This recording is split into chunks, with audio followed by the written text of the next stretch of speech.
আসসালামু আলাইকুম।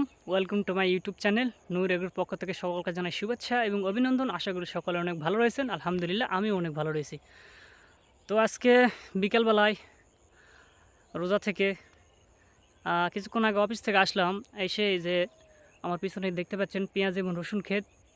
তো আমার বাবা এটা মানে এই যে দেখেন কি সুন্দর করে বাঁধিয়ে দিয়েছে। তো এখন আমাদের সেচ দিতে হবে এবং সেচ দেওয়ার পর আমরা সার দেবো আর কি। এই কারণে আজকে সেচ দিয়ে চলে যাচ্ছি। তো দেখেন, তো দেখতে পাচ্ছেন দূরে আমার বাবা ড্রেন থেকে পানি উঠাচ্ছে। আজকে ডিপ বন্ধ, কারণ গতকালকেই সেচ দেওয়া হয়েছে আলু। তো আমাদের এই পেঁয়াজের পেঁয়াজ এবং রসুন খেতে জমে এইভাবে বাঁধিয়ে না দেওয়ার জন্য গতকালকে সেচ দিতে পারি নাই। তো আজকে বাঁধানো শেষ, এই কারণে আজকে সেচ দেব। তো পেঁয়াজ প্রায় মোটামুটি ভালো হয়েছে। তো আরেকবার সেচ দেবো এবং সার দেব। সার দিয়ে পরের বারে উঠাই ফেলবো। তো এই যে দেখতেই পাচ্ছেন আমার পেঁয়াজ মাশাআল্লাহ অনেক ভালো হয়েছে আমার পেঁয়াজ।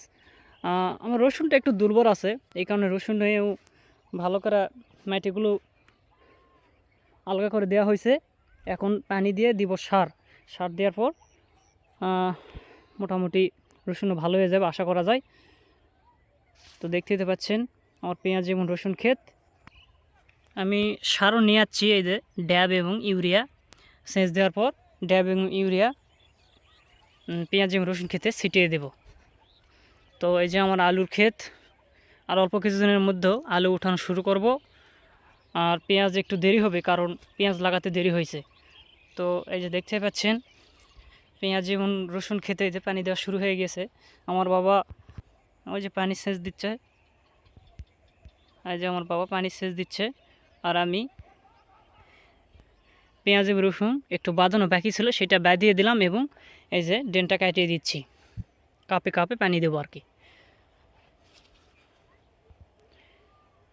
তো দেখতেই পেলেন আমার পেঁয়াজ এবং রসুন ক্ষেত। তো কেমন হয়েছে অবশ্যই কমেন্টে জানাবেন। আর আমার জন্য দোয়া করবেন, আমি যেন এইভাবে এগিয়ে যেতে পারি। এই বলে শেষ করলাম আজকের জন্য এই পর্যন্তই, কারণ ইফতারের সময় হয়ে গিয়েছে। আমাদেরকে পেঁয়াজ এবং রসুন সেচ দিয়ে তাড়াতাড়ি বাড়িতে ফিরে যেতে হবে এবং ইফতার করতে হবে। তো আজকের মতন এই পর্যন্তই। সবাই ভালো থাকবেন, সুস্থ থাকবেন, এই বলে শেষ করলাম। আল্লাহ হাফেজ।